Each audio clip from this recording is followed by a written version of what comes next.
Have you heard the good news that Yezidi woman is being rescued from Hamas after 10 years of captivity? That's just so great. After 10 years, now she's free woman. But that should cause us have some concerning questions. Why is Yezidi woman who is being kidnapped by ISIS as a child is under the captivity of Hamas? What is the relationship between Hamas and ISIS? They are all rooted in the same ideology.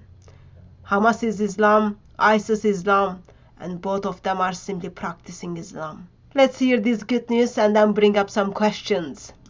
A Yazidi woman kidnapped by ISIS as a child 10 years ago, freed from Gaza captivity.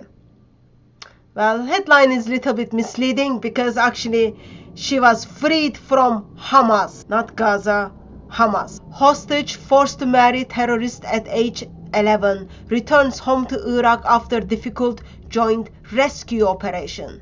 She's not being freed. She's being rescued. A Yazidi woman who was kidnapped by Islamic State as a child before being sent to Hamas in Gaza has been rescued after more than a decade in captivity. Fawzia Amin Sido was just 11 when she was forced to marry a Palestinian ISIS fighter before being trafficked to Gaza, where she faced repeated torture. Miss Sido, originally from Iraq, is now 21 and returned home this week after escaping from Gaza in operation involving the US, Jordan, and Iraq.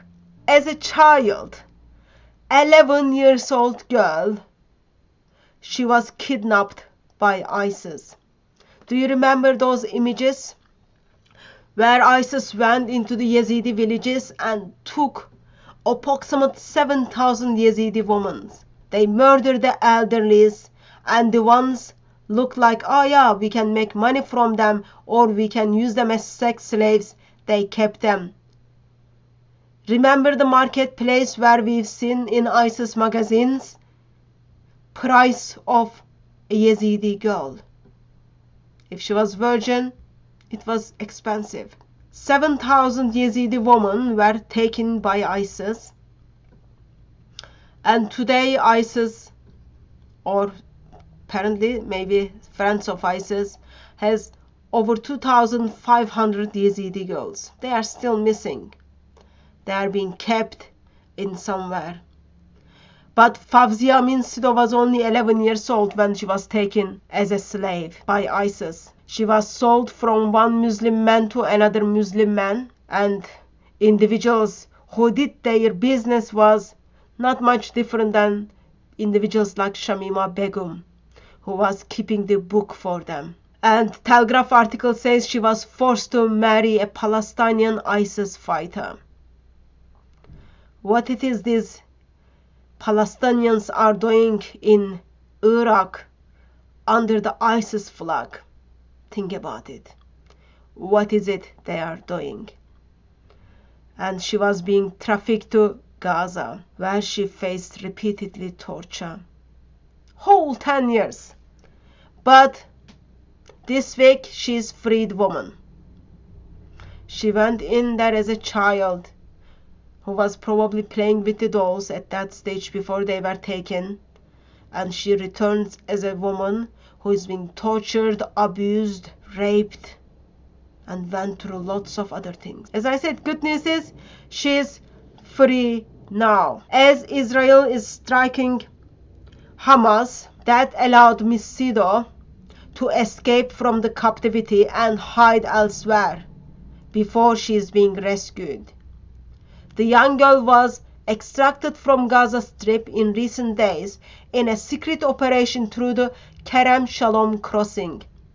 After crossing into Israel, she was taken to Jordan, then taken to her family in Iraq. Her physical conditions are good, but she's suffering from intense trauma after spending 10 years in captivity and witnessing the dire humanitarian situations. Her life was being occupied for 10 years by ISIS and Hamas. Terrorist organizations like ISIS and Hamas occupied life of a child for 10 years.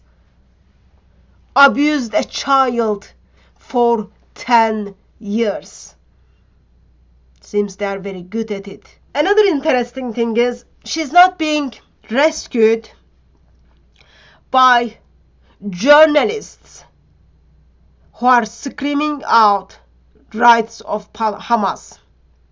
She's not rescued by those TV faces who are screaming out for the rights of Hamas.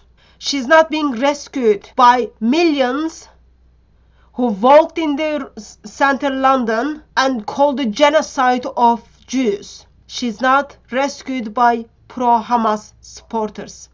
She's not even being rescued by Muslim scholars or experts. She's being rescued by a Jewish Canadian man who devoted all of his life to rescue the Yazidis who's been held captivity. While pro-Hamas supporters are simply taking over the streets, a Canadian Jewish man actively takes part of rescuing Yazidi woman. He expresses this was one of the most difficult rescue operations he's been involved. Telegraph newspaper states that more than 6,000 Yazidis were captured by ISIS in Sinjar in Iraq in 2014. Many were sold into slavery or trained as child soldiers and taken across borders including Turkey and Syria. Over the years, more than 3,500 have been rescued, yet around 2,600 still missing. Today, still 2,600 Yazidis are missing. So, they were taken by ISIS in Iraq, in Sinjar. And now, after 10 years, woman is being rescued in Gaza. How did she get there? How come ISIS is simply passing around their own hostages to another groups? What is the relationship between Hamas and ISIS? While you think about it, and some of you might be thinking, well, we need Einstein to come and then help us to figure out. I'll tell you something. What happened to Faiza Amin Sido is just another evidence that there is a strong connection between Hamas and ISIS. Hamas is a terrorist organization. ISIS is terrorist organization. Both of them are given to us by Islam. Hamas is Islam, ISIS is Islam, and now individuals are dealing with the fruit of Islam. And fruit of Islam is simply destroying, kidnapping, and murdering. No one needs to call Einstein to get answer what is the connection between them.